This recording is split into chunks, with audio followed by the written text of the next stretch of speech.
پاکستان مسلم league نون کے senior رہنما پاکستان کے سابق وزیر اعظم اور نواز شریف صاحب یعنی ان کی جماعت کے 3 دہائیوں کے ساتھی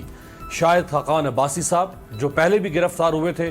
12 اکتوبر 1999 کے مارشل لاء کے بعد نواز شریف صاحب کے ساتھ، اور آج دوبارہ وہ گرفتار ہو گئے ہیں۔ یہ بہت بڑا سیٹ بیک ہے پاکستان مسلم لیگ نواز کے لیے، کیونکہ ابھی جو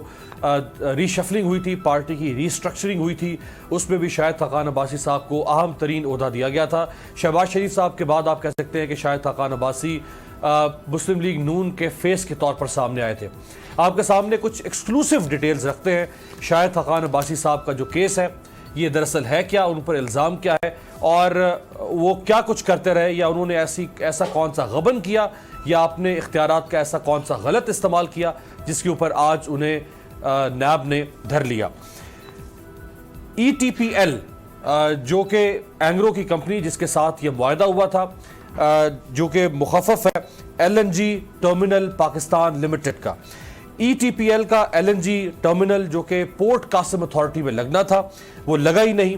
S S G C L کا port Qasim L P G terminal 3 تا 4 کروڑ کی لاگت سے تکنیکی تبدیلیاں کر کے ایل این جی برآمد کرنے کے لیے استعمال کیا جا سکتا تھا، لیکن ایسا نہیں کیا گیا، جس سے قومی خزانے کو نقصان پہنچا۔ اوگرا کے executive director L N G L P G نے واضح اور تفصیلی طور پر حفاظتی قوانین برائے پیٹرولیم رولز 1937 کے تحت اور ایل این جی پالیسی 2006 کے قوانین اور ایل این جی رولز 2007 کے رول 13 کے تحت سارے اقدامات واضح طور پر تحریری طور پر بتائے تھے، جس کے باوجود ان تمام قوانین اور رولز کو نظر انداز کیا گیا۔ ایل این جی رولز 2007 اور ایل این جی پالیسی 2006 کے تحت ضروری این او سیز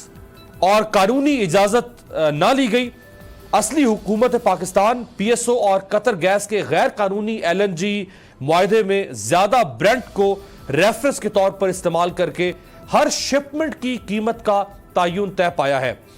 یہ معاہدہ حکومت پاکستان اور قطر حکومت کے مابین نہیں ہے۔ یہ غیر قانونی معاہدہ بین الاقوامی ایل این جی کی خرید و فروخت کے معاملات یعنی سٹاپ بائنگ ریٹ کی بجائے 15 سال کی مدت کے لیے کیا گیا ہے۔ اس غیر قانونی معاہدے میں آپ کے سامنے جو شکیں ڈالی گئی ہیں جس سے پاکستان کی عوام پر اثر ہوگا اور پاکستان کے خزانے پر اثر ہوگا، وہ کون سی 4 شکیں ہیں میں ذرا آپ کے سامنے وہ رکھتا ہوں۔ لوڈنگ پورٹ کی اجازت، ایل این جی کی شپ انسپیکشن کے اخراجات اور اس کی اجازت، اور ایل این جی کو شپ میں لوڈ کرنے کے تمام اخراجات حکومت پاکستان یعنی پی ایس او کے ذمہ ہوں گے۔ ہر کارگو کی ایل این جی اسپیسیفیکیشن کا تعین قطر گیس پی ایس او کرے گی، نہ کہ یہ حکومت پاکستان کی منظور کردہ ایل این جی اسپیسیفیکیشن کے قوانین کے مطابق طے ہوں گے۔ اگر فروخت کنندہ کی جانب سے ایل این جی بیچنے میں کوئی کوتاہی سرزد ہوتی ہے تو اس سے ہونے والے نقصان کے ازالے کی مد میں کل شپمنٹ کا صرف 10% اس سے بطور جرمانہ یا ہرجانہ کے وصول کیا جائے گا۔ پی ایس او حکومت پاکستان کا ذیلی ادارہ ہے جس کو صرف آئل کی برآمد، درآمد، خرید و فروخت، دیگر تمام معاملات کے کلی اختیارات حاصل ہے، جبکہ پی ایس او کو ایل این جی کی بابت کسی قسم کا کوئی اختیار حاصل نہیں ہے۔ مہنگی ایل این جی برآمد کرنے کے لیے اوگرا نے جان بوجھ کر لوکل گیس کی قیمت میں اضافہ کیا۔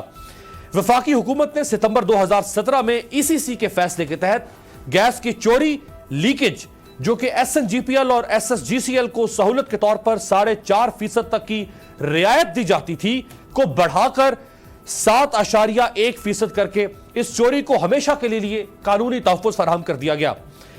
2.6% کو 4.5% میں جمع کر کے جو یو ایف جی ہے وہ 7.1% کو دینے میں ڈیمڈ گیس سیل کے طور پر جمع کر کے سارا بوجھ جو کہ مجموعی طور پر 10.6 ارب روپے سالانہ پاکستانی گیس صارفین کے بلوں میں شامل کرنے کی قانونی اجازت بھی دے دی گئی شاہد خاقان عباسی صاحب کی جانب سے، جس کے تحت پاکستانی صارفین سالانہ 10.5 ارب روپے ادا کریں گے جو گیس انہوں نے کبھی استعمال ہی نہیں کی۔ وفاقی حکومت نے ڈی جی پی سی اور M D G H P L کو استعمال کر کے پاکستان کی گیس کی پیداوار کو غیر قانونی طور پر کم کیا اور 2013 سے ملک میں گیس کا مصنوعی بحران پیدا کیا تاکہ اشد ضرورت کے تحت ملک میں مہنگی LNG برآمد کی جا سکے۔ وفاقی سطح پر ایک inter state gas company ISGS کو معرض وجود میں لایا گیا، جس کے تحت غیر قانونی طور پر LNG خریداری کے معاہدے کیے گئے۔ سپریم کورٹ کے کانسٹیٹیوشن پٹیشن نمبر 11/2013 کی کھلی خلاف ورزی کی گئی، پیپرا رولز کے تمام رولز کی خلاف ورزی کی گئی، غیر قانونی ECC فیصلے کر کے ETPL کو سہولت فراہم کی گئی، غیر قانونی طور پر FSRU یونٹ دبئی UAE میں جان بوجھ کر بنایا گیا تاکہ اس کی قیمت کا آڈٹ نہ ہو سکے۔ جب MD SNGPL نے جو انٹر سٹیٹ گیس کمپنی بنائی تھی ISGS اور PSO کے ساتھ غیر قانونی زائد قیمت LNG کا معاہدہ کرنے سے انکار کیا تو SNGPL کی CFO عظما عادل خان کو 21 یا 22 دن کے لیے SNGPL کا MD تعینات کر کے یہ معاہدہ دستخط کروایا گیا، جس کی منظوری SNGPL کے بورڈ آف ڈائریکٹرز نے دی، جس کام کے لیے نواز شریف کے قریبی ساتھی کو SNGPL کا چیئرمین لگا دیا گیا۔ اس کے بعد SNGPL کی جو CFO یعنی چیف فائنینشل آفیسر عظما عادل خان کو SNGPL سے ریٹائر کر کے اوگرا آرڈیننس کے سیکشن 5, 2 اور 3 کی خلاف ورزی کرتے ہوئے چیئرپرسن اوگرا لگایا گیا تاکہ ملک کی سطح پر لوکل گیس کی قیمت بڑھا سکے اور ڈیم گیس کی سمری وفاقی حکومت کو منظوری کے لیے پیش کر سکے۔ اس خاتون یعنی عظما عادل خان صاحبہ نے اوگرا کے باقی معاملات میں بے انتہا قانونی باضابطگیاں کی۔